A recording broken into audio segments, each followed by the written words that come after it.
नमस्कार सम्पूर्णमा। नेपालले समूह चरणमा कुवेत र जापानलाई पराजित गरेसँगै अतिरिक्त 2 अङ्क सहित एसिया विश्वकप क्वालिफायरको सुपर 6 मा प्रवेश पाएको छ।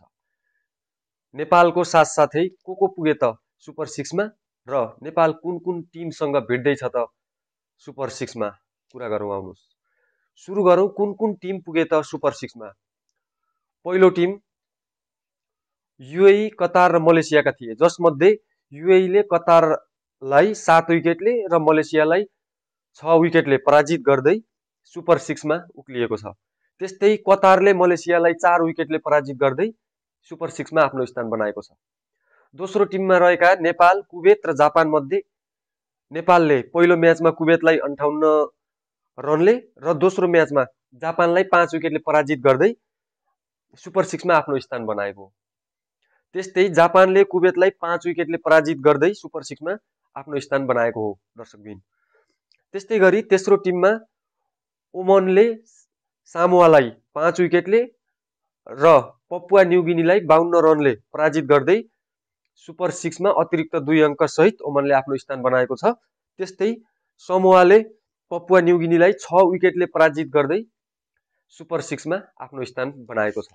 इस्ट एसिया पेसिफिक क्वालिफायर टेबलमा ओमान 2 पोइन्ट्स र 1.047 रन रेट सहित पहिलो स्थानमा छ। त्यस्तै दोस्रो स्थानमा नेपाल 2 पोइन्ट्स र 0.783 रन रेट सहित छ भने तेस्रो स्थानमा रहेको छ युएई, जसको 2 पोइन्ट्स र 0.532 रन रेट रहेको छ। त्यस्तै कतार, जापान र समोआ भने समान 0 पोइन्ट सहित क्रमशः 4, 5 र 6 स्थानमा छन्।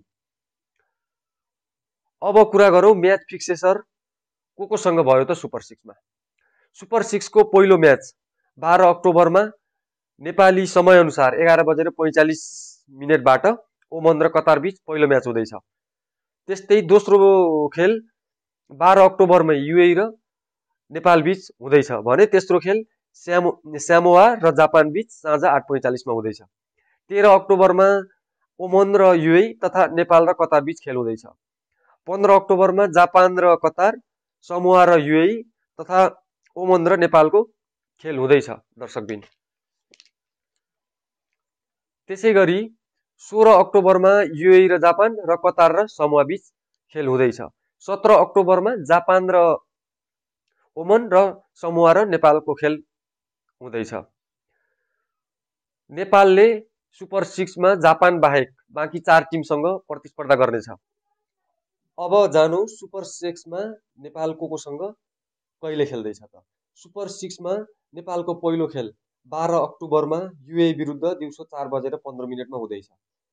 त्यस्तै नेपालको दोस्रो खेल 13 अक्टोबरमा कतार विरुद्ध साँझ 8:45 मा हुँदैछ। त्यस्तै नेपालको तेस्रो खेल 15 अक्टोबरमा ओमान विरुद्ध साँझ 8:45 मा हुँदैछ। त्यस्तै नेपालको चौथो खेल 17 अक्टोबरमा सामोआ विरुद्ध दिउँसो 4:05 मा हुनेछ। सुपर 6 मा नेपाल जापानसँग भने खेल्ने छैन। विश्वकपको यात्राको लागि नेपाललाई कम्तीमा पनि 2 खेल जित्नै पर्ने हुन्छ। विश्वकप यात्रामा सुपर 6 बाट शीर्ष 3 मा आउने टोलीले आगामी वर्षको फेब्रुअरी र मार्चमा भारत र श्रीलङ्कामा हुने आइसिसी T20 वर्ल्ड कपमा आफ्नो स्थान सुरक्षित गर्नेछन्।